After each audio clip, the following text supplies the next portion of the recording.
La publication des résultats partiels des élections législatives du 28 novembre se poursuit à la Commission électorale nationale indépendante. La CENI a publié mercredi dans la soirée la 4e série de ces résultats. Elle en compte déjà 90 députés élus. Les précisions, c'est dans cette édition du journal. On va également parler de toutes les régies financières qui sont maintenant fixées sur tous les contours de la taxe sur la valeur ajoutée. Cette mesure devra entrer en vigueur à partir du mois de janvier 2012 en République démocratique du Congo. Ces régies sont donc appelées à redoubler d'efforts en vue de couvrir tous les déficits financiers en 2012. Vous nous suivez à partir de Kinshasa. Bienvenue à tous dans cette édition du journal que vous propose Télé 50. L'actualité, c'est la Commission électorale nationale indépendante qui poursuit la publication des résultats partiels des élections législatives. Ce mercredi, elle a publié la 4e série de ces résultats. L'on compte déjà 90 députés élus, parmi lesquels le Premier ministre Adolphe Mouzito, le gouverneur de la province orientale Médard Aouchai, le président de l'ADT José Makila et Madame Eve Bazaïba Chivé. Au Bas-Congo, circonscription électorale de Kimvula, nombre de sièges 1, est élu sur la liste MSR Kikoka Tony Gaitoni Honoré avec 12 799 voix. Selser de Miabi, nombre de sièges 1, est élu sur la liste UDPS Tshisekedi. Kalonji Mukendi Romain, 19 181 voix. Province du Katanga, circonscription électorale Kabalo, est élu sur la liste UNADEF Kabwe Mweu Longo Isidore avec 20 924 voix. Province Sud Kivu, circonscription électorale Fizi, sont élus liste UDPS Tshisekedi, Ambatobe Nyongolo Ami avec 15 629 voix. Liste indépendant, Anzuluni Bembe Célestin avec 11 188 voix. Liste Panader avec Jamsi Moulengwa Jean-Kevin, 9 979 voix. Restons à la porte de cette institution qui vient de lever la mesure de suspension des opérations de compilation des résultats en attendant l'arrivée des experts américains. Ces derniers sont attendus ce week-end à Kinshasa sur demande de la communauté internationale. Ils auront un travail de supervision et de monitoring. C'est ce qu'a annoncé le président de la Commission électorale nationale indépendante, Daniel Ngoï Mulunda. Prise depuis mercredi dernier, la mesure de suspension des opérations de compilation des résultats des législatives en RDC a été levée. Cet avant-midi à Kinshasa, le président de la CENI, Daniel Ngoï Mulunda, a fait la ronde des différents centres de compilation en vue de se rendre compte de la reprise effective des activités. Entre-temps, la CENI continue à publier les résultats partiels des centres locaux de compilation qui n'ont pas connu des irrégularités. Elle invite par ailleurs les partis et regroupements politiques au strict respect des dispositions légales. D'ici le mois de janvier, la CENI pourra publier les résultats des législatives de l'ensemble du pays. Changeons de registre, toutes les régies financières sont maintenant fixées sur tous les contours de la taxe sur la valeur ajoutée, une mesure qui entre en vigueur à partir du mois de janvier 2012 en République démocratique du Congo. Et mercredi, au cours d'une réunion au ministère des Finances sous la présidence du ministre de tutelle Matata Mponyo, toutes les régies financières étaient appelées à redoubler d'efforts en vue de couvrir tous les déficits financiers en 2012. La taxe sur la valeur ajoutée sera bientôt d'application en République démocratique du Congo, d'où l'importance de cette mise au point du ministre de Finances Matata Mponyo à toutes les régies financières ici représentées. Les secteurs macroéconomiques maintenant stabilisés et les indicateurs toujours au vert, l'année 2012 doit être de tous les efforts pour doubler ou mieux maximiser les recettes a indiqué les ministres afin de renflouer les caisses de l'État en perspective d'éventuels déficits. Au cours de cette 96e réunion de l'année avec les régies financières, tous les problèmes de fonds ont été débattus et des perspectives proposées en vue de maintenir à flot l'économie congolaise.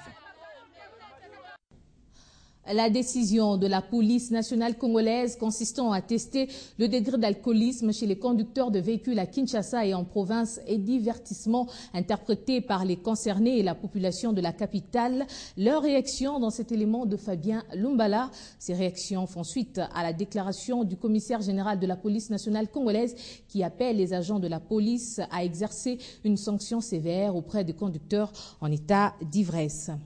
En dehors de nos frontières, la Corée du Nord a proclamé ce jeudi leader suprême Kim Jong-un, fils et successeur de Kim Jong-il. La cérémonie a eu lieu lors d'un immense rassemblement militaire organisé à Pyongyang au dernier jour du deuil pour son dirigeant décédé. Occasion pour les Nord-Coréens d'apprendre que le dauphin de moins de 30 ans a hérité de l'intelligence, du sens moral et du courage de son père. Le culte de la personnalité mis en place en faveur de deux premiers Kim est ainsi prolongé au profit du nouvel homme fort de Pyongyang.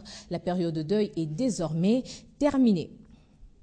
Ouvrons notre page sportive. Éliminatoire CAN 2013, les léopards messieurs de la RDC pourraient affronter les pharaons d'Égypte et les Taifa Stars de la Tanzanie en matchs amicaux internationaux au mois de février prochain avant de livrer leur premier match du premier tour des éliminatoires de la CAN 2013. Les précisions dans cet élément que nous propose Kadikulab. En séjour en Europe, où il cherche à convaincre les meilleurs joueurs d'origine congolaise évolués à l'étranger, Claude Leroy, sélectionneur des Léopards de la République démocratique du Congo, a rendu public le programme de préparation du mois de février prochain de l'équipe nationale congolaise.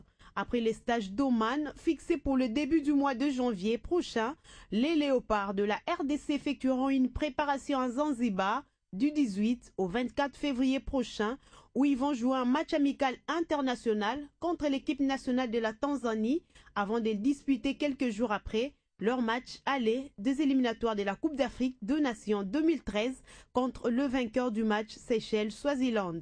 D'après les patrons du staff technique congolais, plusieurs nations africaines ont sollicité la RDC pour de matchs amicaux, notamment le pharaon d'Égypte, le grand absent de la prochaine phase finale de la CAN 2012, comme les léopards de la RDC, veulent à tout prix reconstruire leur équipe afin d'aller à la reconquête du continent.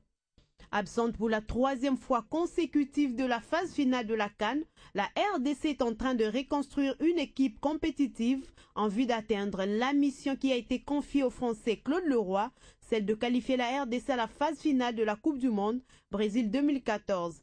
Une tâche facile pour Claude Leroy, mais pas du tout impossible. Si la Fédération congolaise de football association cherche partout le moyen à respecter le programme de préparation des léopards messieurs établi par les sélectionneurs français Claude Leroy, ce n'est pas le cas pour les léopards dames de la RDC qui sont abandonnés à leur triste sort. Ces dames qui préparent à même titre que les hommes le premier tour des éliminatoires de la CAN ne sont pas prises en considération. Une seule séance d'entraînement par jour, pas de matchs amicaux, moins encore les regroupements. Alors que le premier match est prévu pour le week-end du 13 au 15 janvier prochain. Reste à savoir si les résultats pourront suivre à cette impréparation. Nous poursuivons cette page sportive avec Valdo Simon Yamba que nous recevons sur ce plateau. Bienvenue. Merci. En rapport avec cet élément, Valdo, pensez-vous que cette préparation se fera sans difficulté? Les difficultés difficiles de s'en passer, d'autant plus qu'on voit avec cet élément, les dames sont butées à cette difficulté. Le regroupement semble être déjà difficile. Depuis son retour au niveau de la sélection des léopards de la République démocratique du Congo, Claude Leroy s'attelle bien sûr à faire les rassemblements, c'est-à-dire appeler en sélection nationale ou convaincre de revenir en sélection nationale les Congolais évoluant à l'étranger, d'autant plus que pendant son absence, parce que Claude Leroy avait coaché les léopards en 2006, depuis qu'il est parti, et tous ces temps, il y a eu des problèmes sérieux, il y a eu des désistements de Congolais au niveau, bien sûr, quant à ce qui concerne le fait qu'il devait rejoindre l'équipe nationale. Et là, il recommence d'abord là où il a pratiquement le travail qu'il a commencé et depuis 2006. Il vient cette fois parachever, mais il faudra à cet effet qu'il soit aidé, que ce soit par les autorités du pays et qu'il s'imprègne vraiment de cette mission si difficile, mais pas impossible assignée à cet l'entraîneur, d'autant plus qu'il a, Claude Leroy, à la mission de qualifier la République démocratique du Congo, non seulement à la Coupe du Monde 2014, ça fera pratiquement 40 ans après que la RDC ait pris part à la Coupe du Monde en 1974, mais également, ça sera également l'occasion de permettre à ce que les Léopards puissent renouer avec la Coupe d'Afrique des Nations en 2013, d'autant plus que 2010, 2008 et 2006, 2012, la RDC est déjà quasi n'est pas partie prenante. Voilà. 2 ans et demi et un salaire annuel estimé à 6 millions d'euros. Tel se présente le contrat que devrait signer Carlo Ancelotti, aperçu hier au Parc des Princes dans la capitale française. Oui, l'entraîneur, ancien entraîneur du Milan AC, mais également du Chelsea, on l'a aperçu hier dans la capitale française au Parc des Princes, les stades mythiques du Paris Saint-Germain, ce qui laisse à croire que certainement cet entraîneur va signer son contrat finalement, parce qu'il y a eu des rumeurs qui ont anticipé sa venue en France. Il a passé Noël en France, comme dans ses habitudes. La presse a traqué Ancelotti, qui pourtant a passé Noël en France, et il a également été aperçu, comme nous le confirment bien sûr toutes ces photos, sauf changement des dernières minutes. Les techniciens italiens devraient signer un contrat de 2 ans et demi avec à la clé un salaire de 500 000 euros mensuel net d'impôts, ce qui fera de lui le mieux payé à son poste en France. Son intronisation rendra officiel le départ des Comboiré avec une indemnité d'un peu moins de 3 millions d'euros. Il vient, il chasse un autre entraîneur, car rien ne semble devoir arrêter les dirigeants qatariens après à toutes les folies pour faire du Paris Saint-Germain une référence en France et dans le monde, puisque l'arrivée de David Beckham est quasiment assurée et attendue début 2012 lors du stage du PSG au Qatar. On parle désormais du Brésilien Kaka, Hulk Pato, Florent Malouda, les Français Carlos Tevez et Diego Lugano. Une fois concrétisés tous ces transferts, 2012 sera peut-être l'année du Paris Saint-Germain, mais il faudra que le résultat puisse justifier l'argent qui disposent les Qatariens. Valdo Ancelotti au PSG, attiré par l'argent des Qatariens ou par le défi sportif? Entre les deux, l'argent, certes, on ne peut pas s'en passer, quand même qu'on peut avoir l'argent, on a des difficultés pour s'en passer, on avait encore davantage, mais les défis sportifs me paraissent un peu plus abordables, d'autant plus que cet homme a travaillé comme avec de grands messieurs du football, rappelez-vous Berlusconi, le propriétaire du Milan AC, mais également les richissime patrons de Chelsea, Abramovich. Il était aussi question de l'argent, mais là encore, il viendra certes relever les défis du Paris Saint-Germain qui devra retrouver ses vieilles habitudes, ces clubs qui a fait parler de lui vers les années 90, en remportant notamment avec George Weah, les Libériens, une compétition européenne. Certes, cette équipe est appelée à retrouver ce niveau à une seule condition, que tous ces contrats annoncés se concrétisent.